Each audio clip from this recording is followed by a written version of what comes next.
Hi all, Old Geek again, and today I'm going to take a look at another expert D&D adventure module, X5, the Temple of Death.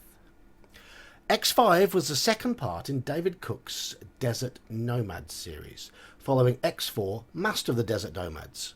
It was published in 1983 and initially designed to be the finale of the two-part series. Though there was a later module released that extended the overall theme, that being X10, Red Arrow, Black Shield. As with X4, I originally bought this module when I was a clueless 12-year-old. Though I never ran it back then, I did however dust it off and convert it for a 5th edition campaign about 6 years ago. I'll cover how well the conversion went towards the end of this review. Presentation then. As with most modules of the era, it comes as a 32-page booklet with an outer cardboard cover with some key maps in it. The cover is adorned with one of my favourite pieces of cover art, invoking the Middle Eastern feel of the module's contents. Internally, the art is very consistent, as it is all done by one artist, that being Timothy Truman, and it is extremely good, even with the horrible choice of colour. The murky reddish brown of it all, for me, spoils the overall aesthetic, and seems out of place given that the party have actually left the desert behind them at the end of X4. That colour would have suited X4. Maps are very mixed. The temple itself is superb. The region map is good, but I dislike the map of the Great Pass, and the one depicting the town of Magdon is very crude. A quick warning, there will be spoilers in this review, so consider yourselves forewarned. Naturally, X5 picks up where X4 left off. The party leave the Abbey at the end of that first module and enter the Great Pass. Eventually they will emerge on the other side in the land of Huel, wherein they must locate the Temple of Death and the mysterious Master, the figure controlling the armies in X4. Their travels will take them through the town of Magdon, where they should learn more about the region, its people, and the nature of their foe. The setting for the adventure is Mystara, which at the time of the publication was developing. Gamers did not have access to campaign books for it, and it was through modules such as this that the geography, the lore and the tone were being pieced together. X5 also built on the X1 ideal of Mystara having pulp fantasy influences, but bringing in aspects of the real world as inspiration. I didn't pick up on it as a 12-year-old, but looking back on it now, Huel is obviously inspired by the theocratic regimes that came to the fore in the Middle East in the early 1980s. Though there are also Cold War overtones in the form of a secret police. Thought police. Ooh. These are called diviners in this adventure. I do wonder if these obvious political influences are why we've yet to see any movement on an official reworking of this series. While X5 has some structural similarities to X4, it attempts a lot more.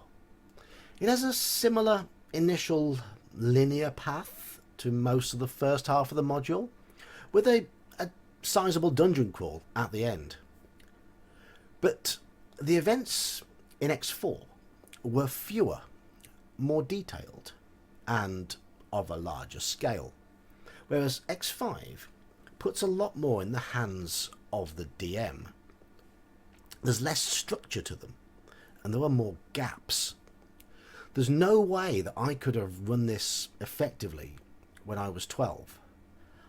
I needed the guiding hand holding that was offered by X4 instead. The opening salvo of the adventure, the Great Pass, is described as being a warren of tunnels that occasionally emerge into mountain valleys. There are about 6 pages of encounter, laid out for this section, with some wonderful ideas amongst them. The fungal palace, its denizens are great. The well of the moon is also especially good. But as great as these encounters are individually, the whole chapter does have a bit of a disjointed feel. The tone throughout is inconsistent, and it feels a bit like an illogical menagerie in places. DMs are encouraged to further flesh out certain encounters, and I guess many did. But the Well of the Moon in particular feels like a bit of a missed opportunity. And it's the first clue to me that David Cook had additional ideas that he wanted to put into the module, but was unable to, probably due to the constraints of time and page count. From the Great Pass, the party then travel overland to the town of Magdon, which will be the first town they reach whatever direction they head in. Yes, that's railroading, but it's the right sort of railroading. A little DM trick. Whatever you've prepared will be in whatever direction the party head. It works. Magdon is where they start to learn about the land of Hull and how it operates. And most importantly, there is the opportunity here to find out details about the master and the location of the temple. Sadly though, Magdon only gets a few pages. Key events that the party should experience. The nitty-gritty of the town needs to be filled in by the DM. And my copy is one of those with the errors on the map, where the town has no entry and exit gates, but it's minor. So, anyway, more gaps for the DM to fill in. Should this have been a 3-part series? Or even better, should X5 have been a 48-page module? I'm getting shades of I5, the Lost Tomb of Martek here, as again it feels as though David Cook had more that he wanted to include. After Magdon, they will travel to the Dark Wood and eventually onto the temple itself. Again, the travel section has a number of planned events, though these now seem to fit the feel of the module a lot more cohesively than those in the Great Pass. The temple itself is a massive structure with a strong sense of verisimilitude. It is also packed with potential foes, some very powerful, including the master himself and some of his key lackeys. To be successful here, the party will need to be cautious, possibly bluff their way in or use stealthy means, as it is suicide if they open up with force. As with the Abbey at the end of X4, this chapter is the highlight of the module. It's detailed, it feels authentic, the enemy are numerous and intelligent, and it poses an extremely interesting and deadly challenge.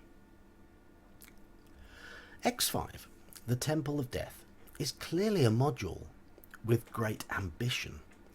It contains much more than X4, but simultaneously it doesn't feel quite as epic. The idea of the ongoing war feels as though has been swept under the carpet. The idea being that the inhabitants of Hull are either ignorant of what is going on or too fearful to talk about it, which to me feels a little bit cheap. It's a bit of an excuse to go, the war's gone elsewhere, we'll focus on this stuff now. With so many areas that are underdeveloped as well, the onus is repeatedly on the DM to provide the glue. More glue than is typically needed to run most modules. I'll repeat here that I strongly believe that this should have been a 3-part series, or that X5 should have had a larger page count, 48 or maybe even 64 pages, as the material is there and it is strong and engaging enough to warrant it. A quick, very minor criticism. The nature of the module is conflicting for me. It's complex to run with a lot of moving parts. It needs a DM willing to push the nature of the society depicted within it in order to get the best out of it, which requires a blend of maturity and knowledge. But it was released for the BX game, a product line mostly aimed at teenagers, who I feel would have been unlikely to grasp it all. Yes, I was only 12 when I got it, so that's a little on the young side, but I really didn't have a clue where to start, or what it all meant. Also, the names: the Great Pass, the Darkwood, the Temple of Death. They all sadly lack a bit of imagination, which sits awkwardly with the adventure itself, as there's a great deal of creativity on show. As I said at the beginning of the review, I've never run X5 as nature intended. I ran it for the first time about 6 years ago for a group playing 5th edition. I had also converted L2, the Assassin's Knot, X2, Castle Amber, and X4, Master of the Desert Nomads, to 5e, to run for that group. I was introducing them to the older style of adventures, but putting them in a campaign using characters that they had developed, and we were using mechanics that they were familiar with. Small steps.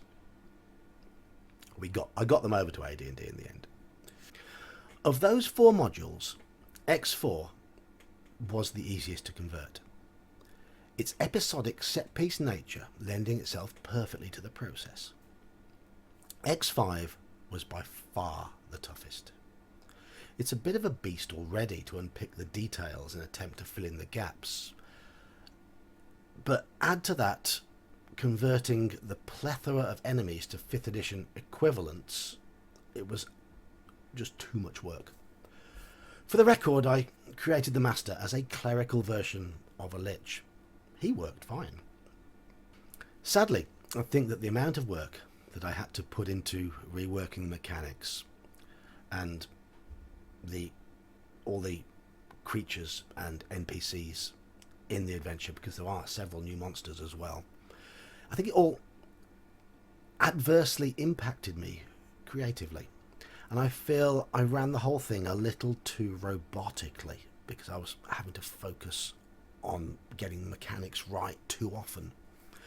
I would love to give X5 another go using Expert D&D or AD&D, which I feel would allow me to preserve more time and energy to put into embellishing the details and bringing the land and its customs to life.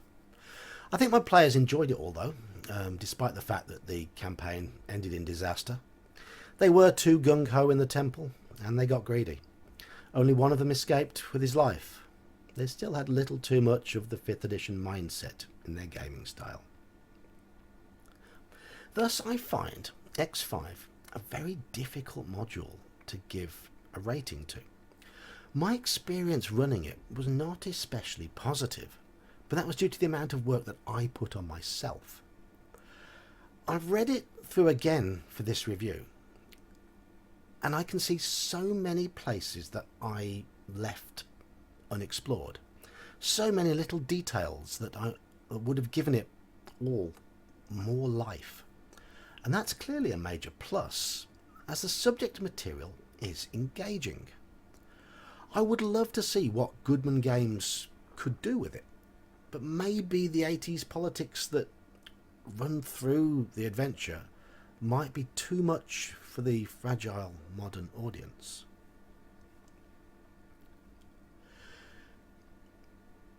If it was my own experience that decided my rating for it, it would be a 5 out of 10, but that's clearly unfair. X5 is an imperfect gem. It's a bit of a Frankenstein's monster. It's uneven, and it puts more pressure than is normally expected on the DM. But then there are some other great modules that do that. It has such great potential, and the whole scope is so utterly epic. I think if I was to have a second go at running it, then it would be glorious. As even in the 6 short years since I ran it, my own DMing confidence has grown exponentially. I was still very much finding my feet before, as I'd been out of the hobby for 20 years, and I bit off more than I could chew. So I have to be more positive about it, and I think an objective rating is 7 out of 10, which is the same as I gave to X4, but for entirely different reasons. So please, be brave and take this one on, oh great Goodman Games. Make it sparkle. Turn this series into the true epic it deserves to be. Well, that's been another review from me, the Old Geek. I hope you've enjoyed it, and I'll see you in the next video. Good night.